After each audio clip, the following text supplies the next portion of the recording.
again. So I'm at the point now where I've cleaned out the mold that I was going to use for pouring the epoxy. This mold I use for several different projects, charcuterie boards and whatnot. Basically all I do is just put inserts in here for the size of smaller boards that I use, but in this case, because this tabletop sofa table is going to be 16 inches wide and 45 inches long, which is the dimensions of this mold, and it just so happened to work out that way. I've gone ahead, cleaned it all out. I applied new tuck tape to it because, of course, epoxy doesn't stick to tuck tape, so it's a convenient tape to use. You just lay it on, it smooths right out, and when you pour your epoxy, you just remove the sides and you can lift the top right out of it. With a little bit of sanding, you'll have yourself a nice, I won't say finish, but a nice start to finishing it off. So this is the caulking that I use. It's just a general caulking, and you pour it in or press it into all the corners of the table. So as you can see, I applied the caulking to all the edges around, and plus up each side. All sides are securely screwed into place so things don't wobble.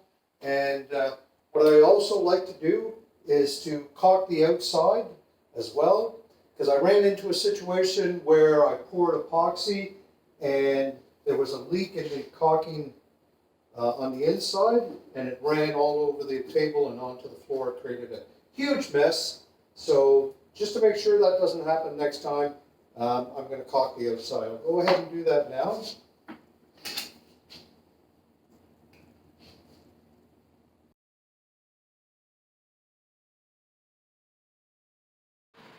So I'm now at the point of getting ready to put my tabletop project into the mold.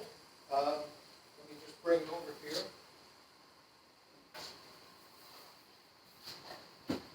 One of the things that you need to be careful about. So by this point now, you should have chosen which side you want to have on the oven. So make sure you do that before you put it in the mold. I've gone ahead and maybe rushed a little bit too much and put the upside down and went to pour the epoxy and realized my mistake.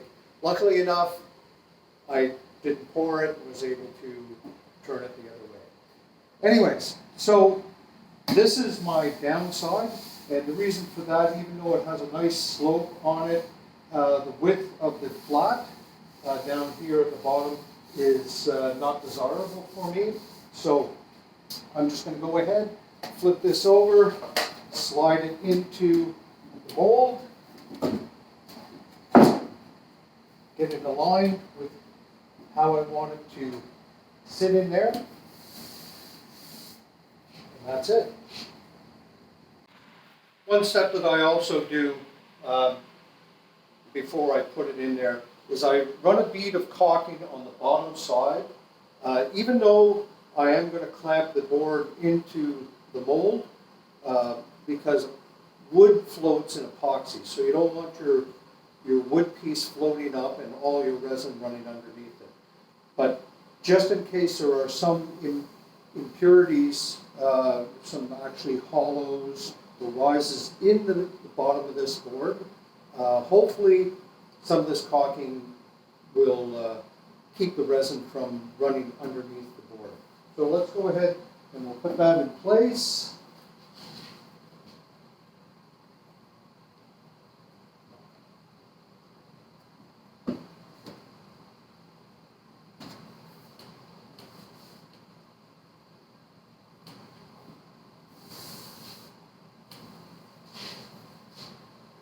Also, the other thing that I am going to do is I am going to run a bead of caulking around some of these areas that I don't want the resin to run over me.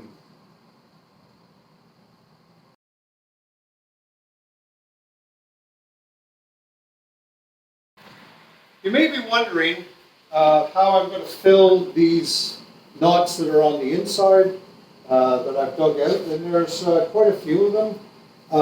Quite simply, all I'm going to do is I have these syringes that I purchased on Amazon for like dirt cheap.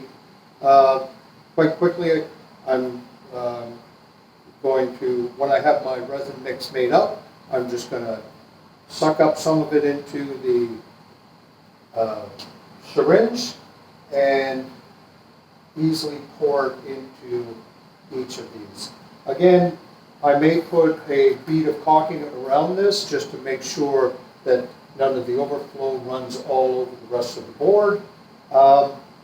And then once it's hardened, it's a lot easier just to sand this small area.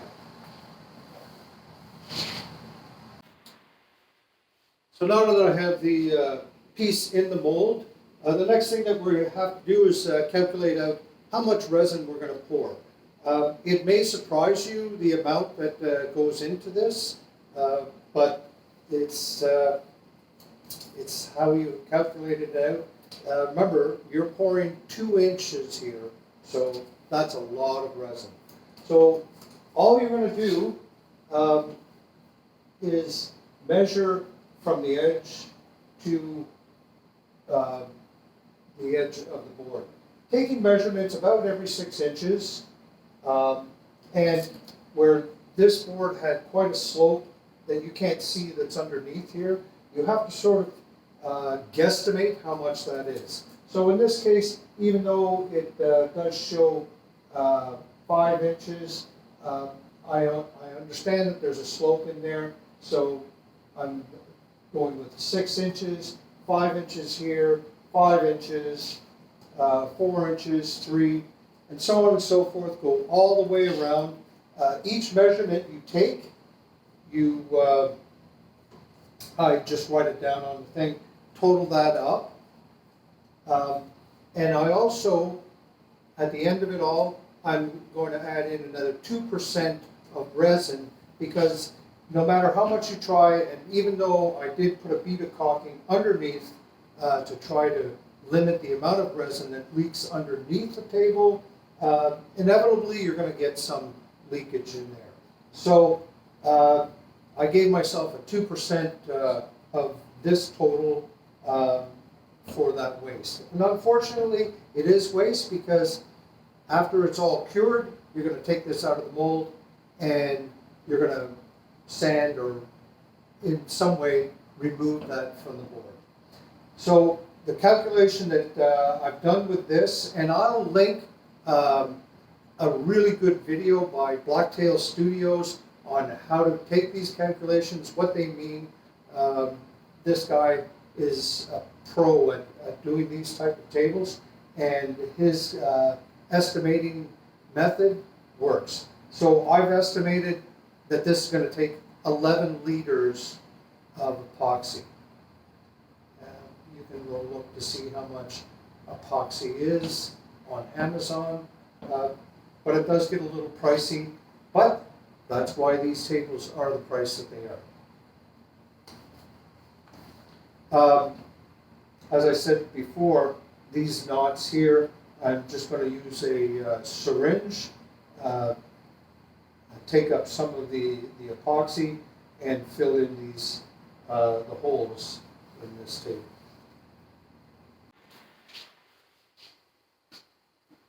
Well, now that I've got it all caulked in place, and put a caulking all around the edges to make sure that any overflow doesn't run all over the wood, which just will mean more sanding at the end. You also have to clamp it down. So I've created these blocks. Again, tape them up with tuck tape to make sure that they're easy to get off after the resin dries. So I've got it all clamped into place. The other big thing that you have to do is make sure that this is as level as possible. Now, unfortunately, it's not going to be absolute, but I've taken my small bullet level and placed it on the board, leveled the table as much as possible so I don't have the resin running down at one end, leaving the other end short of resin. So that's all been done now. All that's left to do is to color my resin. As I said, I've calculated out I need 11 liters of resin, so that'll be my next video on how I mixed it, the color that I'm using. I'm just so it goes with the decor in my own home, I'm going to color it a blue color. I have 3 different micro flakes colors that I can choose from. I just haven't decided which one I'm going to use as of yet. But it will be a bluish color. Just a note, I will leave in the description down below all the items that I purchased either through Amazon or the videos that I watched, in particular calculating out the amount of resin that I need to pour, will be in the bottom. You can click on those links and that should take you to the videos or the resin type that I've used. That's all I'll be doing for today. My next video will be mixing up the resin and doing the actual pour. See you next time.